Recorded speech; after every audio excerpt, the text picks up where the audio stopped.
I'm going to pull a page from Krista Tippett's podcast on being and ask if there was, she starts every show with the question, was there a religious or spiritual background to your childhood?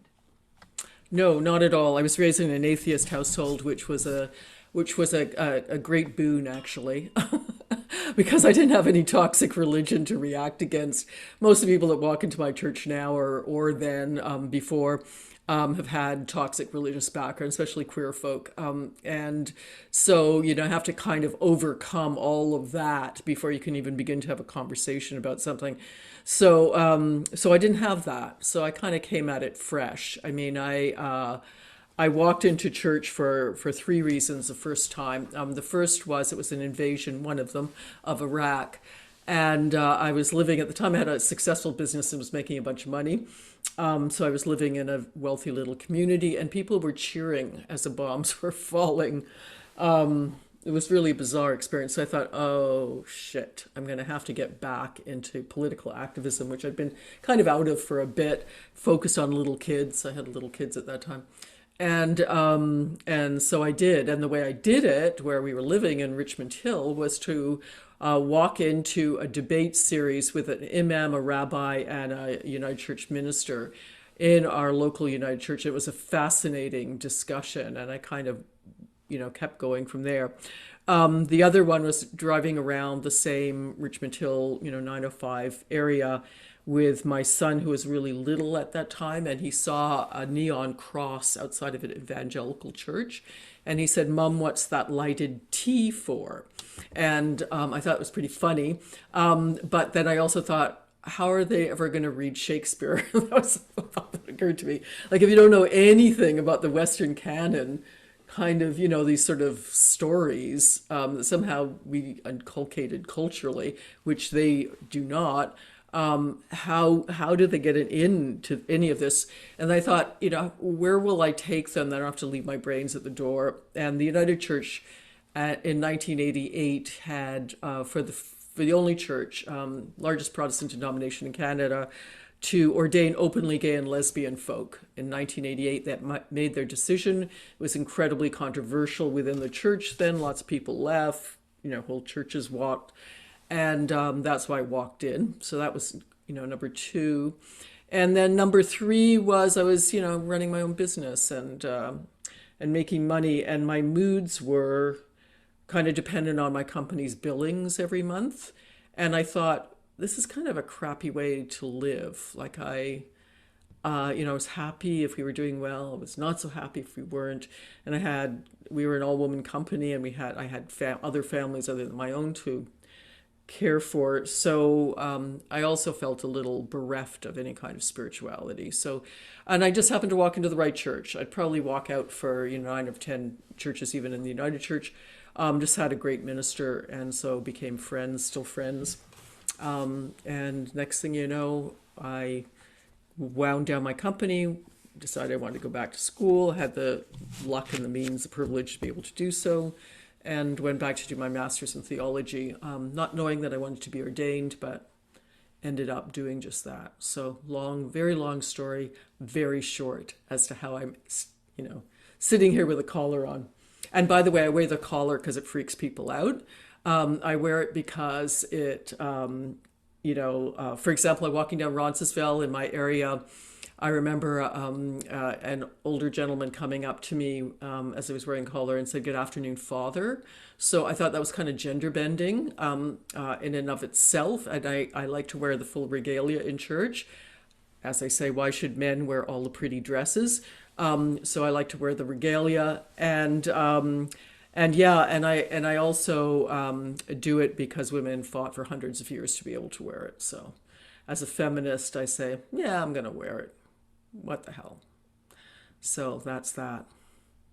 It's such a, I just, it's such a great book. And Judy Rebick talks about a brutally honest picture of the life of a socialist politician who's making change within the system, prog- and also an eye-opening vision of progressive, queer, feminist Christianity. All these things. You've had such a life. What what was the impetus to write this? Did you, was there a catalyst, or was it time? Well, it was sort of serendipitous because I was working on it anyway. And then Wilfrid Laurier University Press came and asked me if I'd write a memoir, and I was already halfway through one.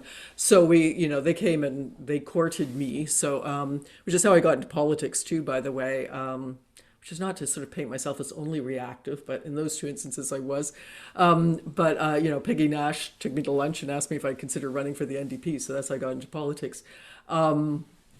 But yeah, so I was already working on it, but also I wanted to, as a feminist, I wanted to set some of the records straight. History gets rewritten in real time. It's really quite bizarre to watch when you get older. Like it's like you watch people getting written out of history. Like you can sort of see it happen. Just like, if you've got any kind of political acumen, you watch CP24 and you know that a lot of it's just BS, right? So it's the same as you start to see history unfolding. And so I wanted to make the point that, like in 1971, I was the only woman to sign on to We Demand, which was the first quotes unquote gay demonstration on Parliament Hill. I did the first legalized same-sex marriage 20 years ago, by the way, in 2001, before the law changed. And we passed, some like banning conversion therapy in Ontario. We did that. We got a shout out from Obama for doing that. That was my bill. So I kind of, as a feminist, I wanted to uphold that women were always there. And women have always been there. In fact, we've been the first. And the women that I married in the first legalized same-sex marriage were two women of color. So I wanted to also talk about intersectionality. And again, all of this kind of gets, all of a sudden it's all about white men. I mean, that's what, in my experience, and just like that passage that I read is, the assumption is that I was this new person, just got elected, and I was getting press, and so they put my name on a bill. They being men, right? It happened continuously at Queen's Park. There are many bills that were my bills that were passed by male cabinet ministers, even though I'd fought for them for years and years, and I was not mentioned in them. I was always invited to the press conference and given a shout out. So, I was a little pissed off. I was kind of a pissed off feminist, but I also thought it was a story of hope because I started out in the streets of Toronto and left home at 15. And that wasn't and isn't unusual for queer kids. So I wanted to show that you could survive being queer, and that you could even get elected, and that you could even change laws and save lives, even if you're on the street at 15 and addicted to meth. So I wanted to show that as a story of hope. Yeah. And you have, it's so brave, it's so honest, it's so like you bear all in it, and I really appreciate that. I'm sure you've heard that from other people. Yeah. And it's the whole behind the scenes. That's the honest, brutal, honest look Yeah, at it. nobody tells the truth about politics or well, this is a real well, people are frightened, like really fear guides a lot of our actions, and I get it. But what I still say I provide pastoral care to a lot of our elected officials, mainly and mostly women, because it's like being in high school, being in an elected office in a sense, where if you go against the leadership of your party, we've seen lots of examples of this, in Canadian politics, but you're ostracized. And it's a small town, really small town, right? And all of a sudden, you're the unpopular kid, and all that goes with that. You have to walk into that every day. So that's tough. But as I say to every elected politician who's going through that, if they are putting their neck on the line, the only people who can fire you are the electorate. The one thing about being in political office is your party, your leadership cannot fire you. They can kick you out of caucus, but they will hardly ever do that because they lose about $250,000 if that happens right off the bat, and they'll probably lose your seat.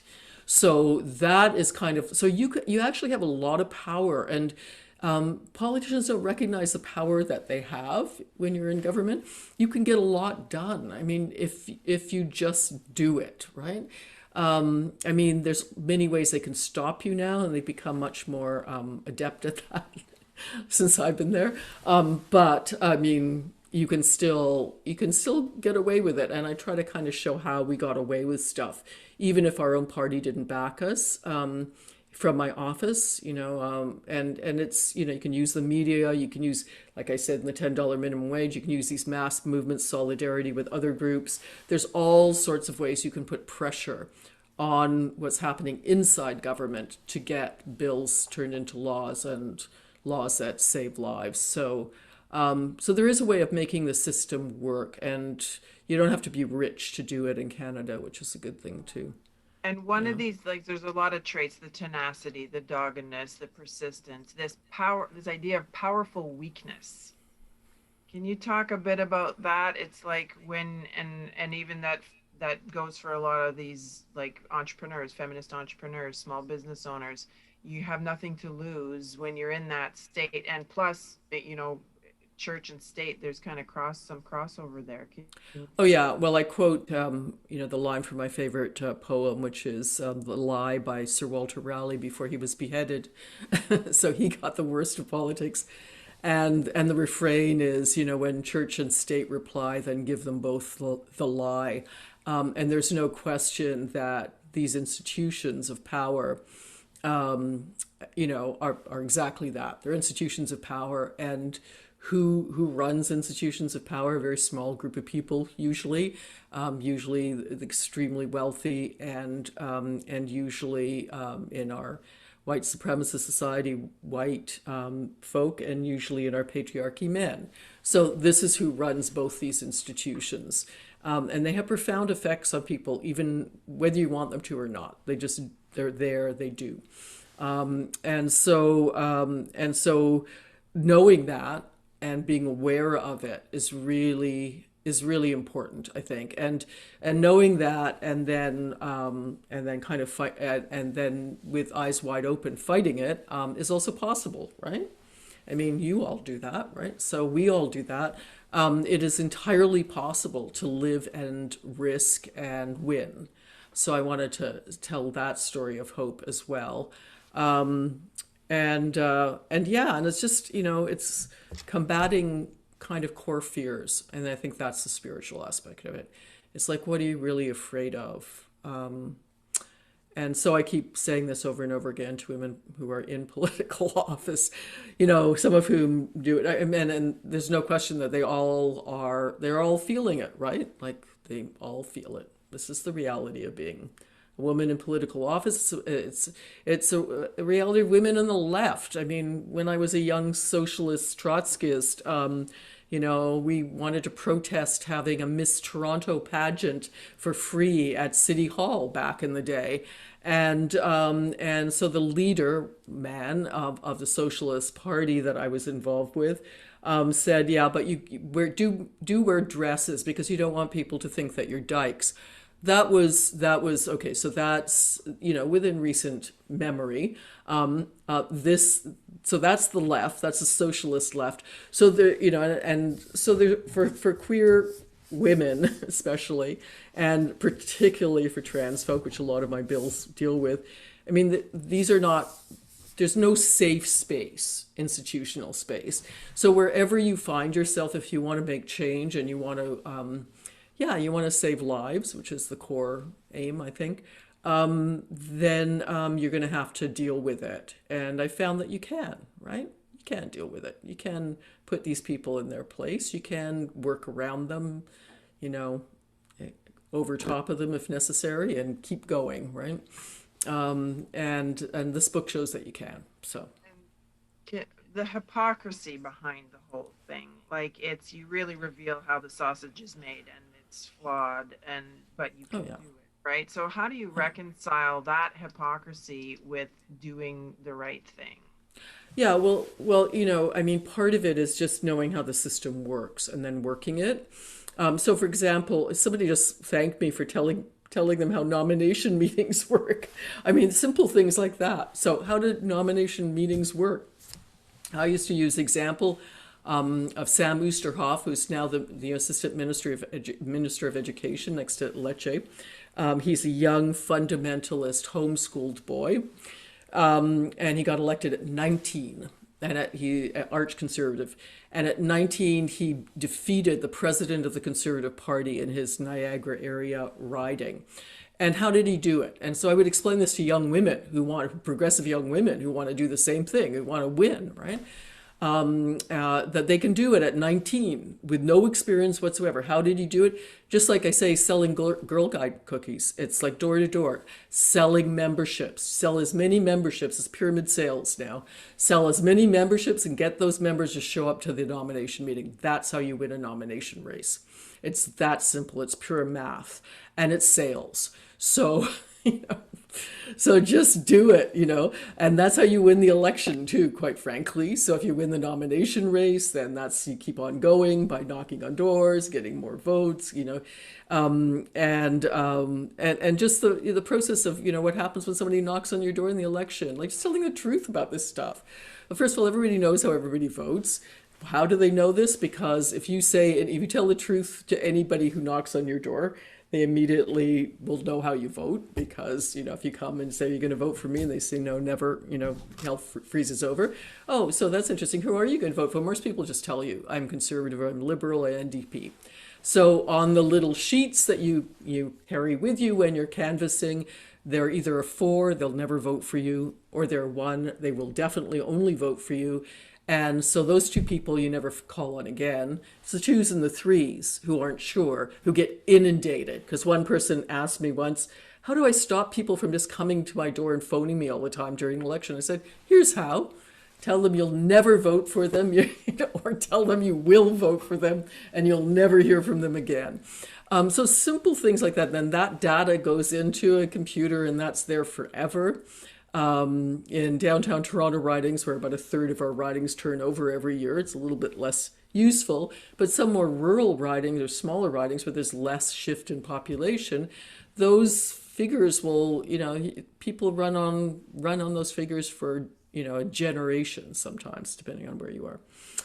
So just telling honest truths about how to get elected, how to win a nomination meeting.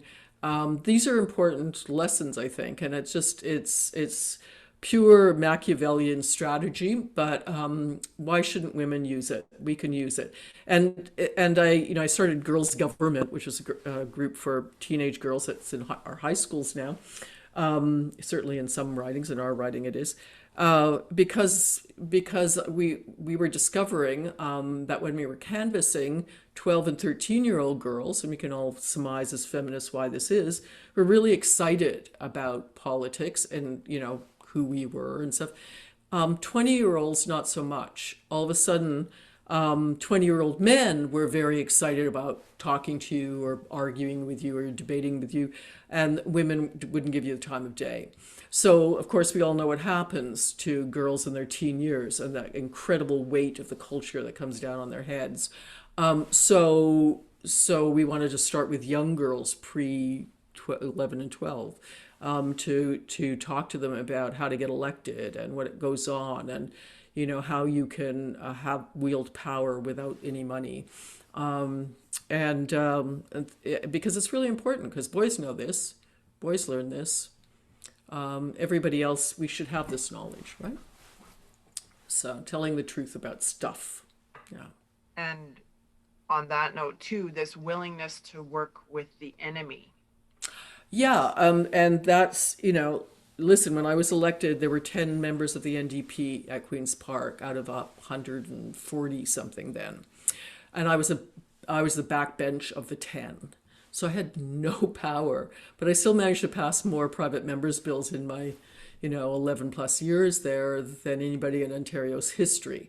So even though I was always part of a third party, how do you do that? Well, we did tri-party bills. I became known as the queen of the tri-party bill. All I needed was one conservative, one liberal to sign on to something. And that makes it so much easier, right? Because then they go to bat within their own party. And so I just found the people I could work with from the other parties to get Most of my bills passed that way. Now that was a process. Usually I'd have to table it myself, talk, there's educational process, everything else, and finally be able to get them involved and get them in, and I keep reminding people of all political persuasions that nobody wants a one-party state. We do not want that. Although, of course, political parties actually do want that. If they were honest, they say, yes, we want a majority every single time. That's what we want. We want a one-party state. And a majority is a dictatorship in our political system. You can do anything you want with a majority. So if we're going to have differences of opinion and ideological debate in our governments, whatever their stripe, then we better learn to work with somebody who doesn't always agree with us. And so I did, and that's how I got a lot done. And I learned to respect people who had integrity and principles, no matter the political persuasion.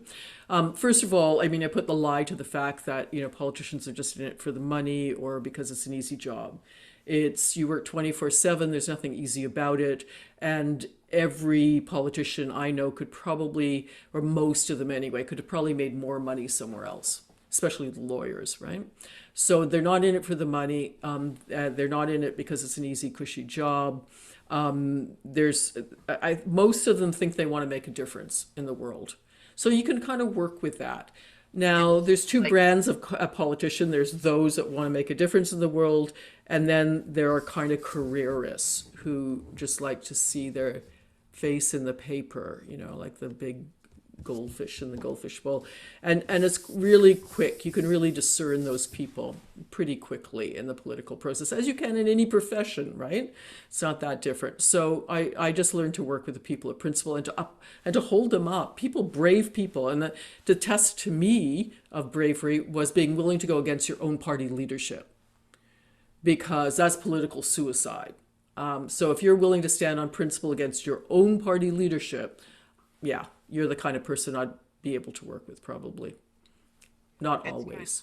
Like you have to be a judge of character, right? You're just meeting people that Carolyn was just asking, what was the process like finding these like-minded people, even though you're on opposite sides of the fence, you're still a human being, right? Yeah. Well, the test of this is Kathleen Wynne wrote the foreword to the book, right? Who was obviously the Liberal Premier of the province and was part of the campaign against me when I first ran, which was horrendous.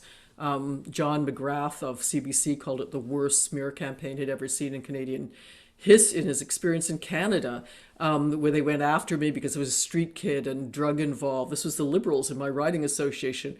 And the Liberals in my riding association told me it came straight from Queen's Park, that campaign. They disseminated literature anonymously, saying I'd criticized the Pope, which I had in a Catholic area, things like that. It was really unbelievable, some of the stuff. And it was really hurtful. My kids, we were all really hurt by it. I would not have run had I known I was going to walk into that. And particularly my evening service at my church back then, which were in Partia, which were people with mental health and addiction issues who were street involved, many of whom had a background similar to mine, and saw me, and I never hid it, as a story of hope. And this was kind of telling them there is no hope. They'll come and get you, like you're stuck, right?